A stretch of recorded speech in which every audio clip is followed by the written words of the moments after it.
டெல்லியில் 4வது நாளாக கடுமையான பனிமூட்டம் நீடிக்கிறது. இதனால் விமானம், ரயில் போக்குவரத்து சேவைகள் பாதிக்கப்பட்டுள்ளன.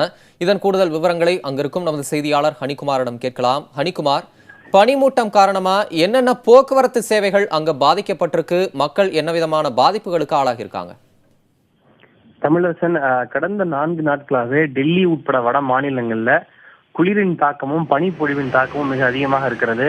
குறிப்பா நவம்பர் 29ஆம் தேதி முதல் முறையாக அதிக அளவில் பனி புகை மூட்டமும் பனிப்பொழிவும் அதிகமாக காணப்பட்டது. கடந்த 2-3 நாட்களையும் மிக தீவிரமான பனிப்பொழிவும் பனி புகை மூட்டமும் இருந்தது. இதுல நேற்றைக்கு ஒரு நிலைமை ஓரளவு சரியாக இருந்தது.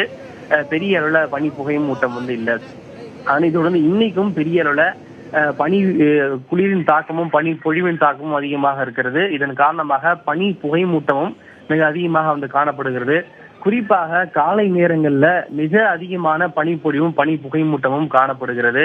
எதிரில் வரக்கூடிய நபர்களை கூட பார்க்க முடியாத அளவுக்கு, எதிரில் செல்லக்கூடிய வாகனங்களை கூட பார்க்க முடியாத அளவுக்கு வெண் புகை மூட்டமாக காட்சியளிக்கிறது. குறிப்பாக விசிபிலிட்டி என்று சொல்லப்படக்கூடிய பார்வை திறன் 50 கிலோமீட்டருக்கும் கீழாக குறைந்திருக்கிறது.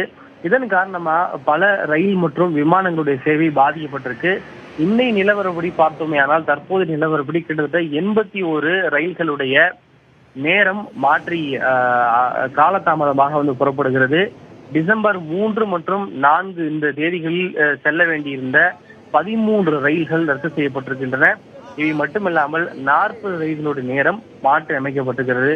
ஒட்டுமொத்தமாக நாம் பார்த்தோம்னா கிட்டத்தட்ட 120க்கும் மேற்பட்ட ரயில்களுடைய சேவையிலே பாதிப்பு ஏற்பட்டிருக்கிறது. அதே போல விமான சேவையிலே மிக கடுமையான ஒரு பாதிப்பு ஏற்பட்டிருக்கிறது. ஏனென்றால் பனிமூட்டம் வெண் புகை மூட்டமாக காணப்படுவதால் விமானங்களை எடுப்பதிலும் விமானங்கள் தரை இறப்பதிலும் மிகப்பெரிய ஒரு பிரச்சனை காணப்படுகிறது. வெதர் கண்டிஷன் என்பது சரியாக இல்லை. இதன் காரணமாக 7 சர்வதேச விமானங்களுடைய இயக்கம் தற்போது தடைபட்டிருக்கிறது. அதே போல 4 உள்ளூர் விமானங்களுடைய சேவையும் பாதிக்கப்பட்டிருக்கிறது. இதில் டெல்லியிலிருந்து லக்னோ வரை செல்லப்படக்கூடிய அந்த விமானம் ரத்து செய்யப்பட்டிருக்கிறது. ஒட்டுமொத்தமாக ரயில்களுடைய சேவையும் விமானத்தினுடைய சேவையும் மிக கடுமையான ஒரு பாதிப்பை சந்தித்திருக்கிறது. இவை மட்டுமல்லாமல் டெல்லியிலும் கூட மெட்ரோ ரயில்கள் என்பது மிகவும் தாமதமாக தான் செல்கிறது. ஏனென்றால் எதிரே இருக்கக்கூடியதை காண முடியவில்லை என்பதன் காரணமாக மெட்ரோவும் மிக மெல்லமாக செல்ல வேண்டிய ஒரு நிலைதான் ஏற்பட்டிருக்கிறது.